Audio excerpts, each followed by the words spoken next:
So whenever I get home from fishing, I always just put my rods down in this corner right here. It's kind of the only spot that I have to put them, and as you can see, it's really unorganized and pretty ugly to look at. It makes it hard to find the rods that I want to use, and it also makes it difficult to get in and out of this closet back here. So I decided it was time to look for some type of rod storage system, and naturally the first place I decided to look was Amazon. And after looking at countless different options with none of them being what I was looking for, I finally found these things. So these things are freaking awesome. They're these little plastic clips. My plan is to fill up this entire back wall right here, and all the other options I saw on Amazon could only hold like 10 or 15 rods at the most, and I probably could get a couple of those, but it still wouldn't fill out this entire wall back here. And a lot of those like fixed grooves that you put your rod into almost never fit your rods together the way that you want them to. But with these little guys, I'll be able to maximize this entire wall space back here. I'll be able to customize them to fit exactly what I need. And the best thing about these little guys is that it's $11.99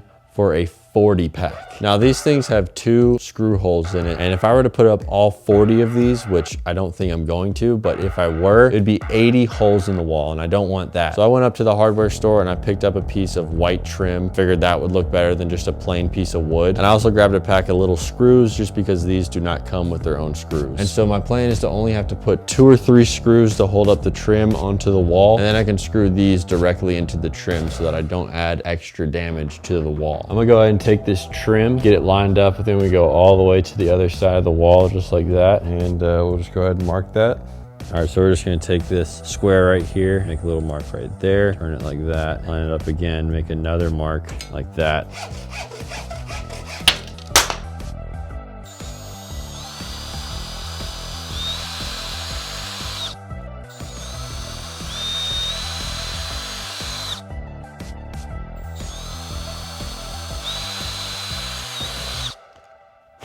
Get this screw, put it in there. Just like your normal drywall screw.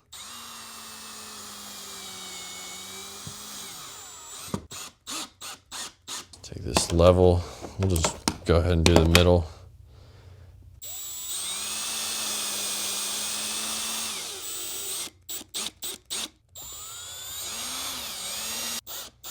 All right, so we're just gonna take first rod like this, just kind of eyeball where it's gonna go. Make sure that it's standing up straight, right about there. Looks pretty good, pretty straight. And we're gonna take another rod. These are both bait casting rods, so they might be different for spinning rods, but we'll get around to that. I'm not gonna do this to every single rod, but I just wanna do this and get a general idea. So that spacing and everything for that, the reels are spread apart enough to where they're, not gonna be hitting each other. Pretty good space. So I'm just gonna take this, just kind of do a little mark behind it like that, and then do another little mark just behind the rod, just like that, and right there. So now I can just duplicate this mark over and over and over and over again. We can put our clips in the middle of those marks. I guess we'll put a few up just to test it, and then as long as it looks good, just go ahead and do the whole thing. All right.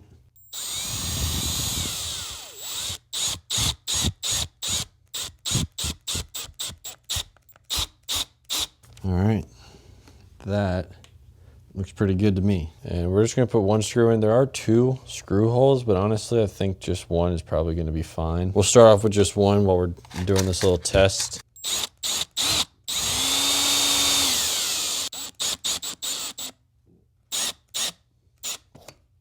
So let's test it out real quick. That is sweet right there.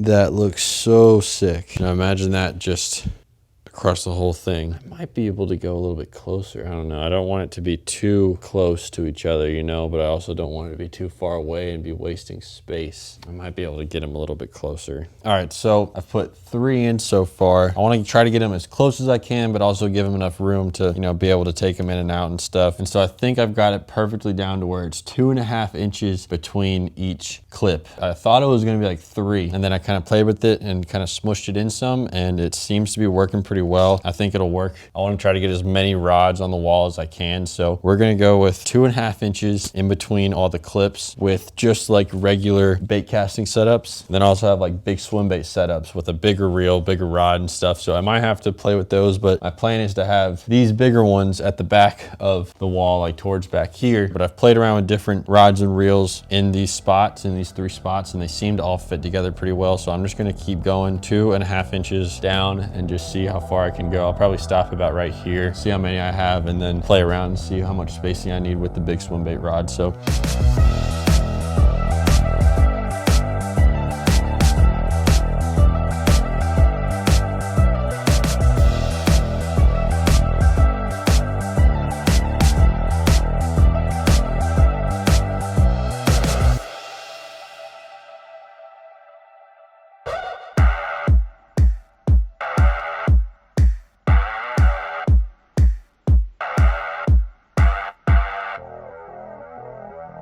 all right, y'all, well, I just finished up here. Look how freaking good all of this looks. I am so stoked on it, y'all. Can't believe how well it turned out. Now, something you guys probably noticed is that some of these clips are a little offset. You can see some are a little bit higher, some are a little bit lower. The reason for this is because something I did not take into consideration when I was putting these up. As you can see right here, this guide, it kind of gets in the way. You know, right there is about where that clip would be if it was centered. And so with some of these, I had to put them down. Some of them I had to put up to the top. But overall, I think it still looks pretty dang good. I mean, if you look at it from back here, you can really barely tell. And another thing I wanted to show y'all, I put all my spinning rods up front, as you can see, and then basically I put the shortest one, or basically the rod with the shortest handle, up front, and then those bait casting reels just get higher and higher off the ground until the back, and it kind of just has this little bit of a slope or like an angle to it. I just think it looks better. I think it looks a little bit more pleasing to the eye from further away. You can really see it. I think it looks pretty dang good like that. I think it just makes everything look a lot better. And something else I wanted to mention, this clip right here, you might be able to see that it's turned, and that's actually on purpose because this rod right here, it's just a little bit too skinny to stay in there just on its own. So I had to just give it a little turn just like that, and it holds it in just great. And then I also only did 1 screw in all of them. I didn't go back and put a second one in just because I felt like you don't really need it. So I'm really stoked on how it all turned out, y'all. I was able to customize it exactly how I wanted and maximize every bit of space that I had. And now I can get in and out of this closet again, and I'm able to walk up and pick out any rod that I'm looking for. I just love these things, y'all. Super simple, easy, 12 bucks for 40 of them. I'm still tripping about that. It is insane. Look how freaking good all this looks. If you guys want to check these little things out, there will be a link in the description below. Hope you guys enjoyed. Hope you were inspired to do something like this yourself. If y'all want to see all these rods in action, I'll leave a bass fishing playlist right here, a saltwater fishing playlist right here. Thank you guys so much for watching. I'll see y'all in the next one. Peace.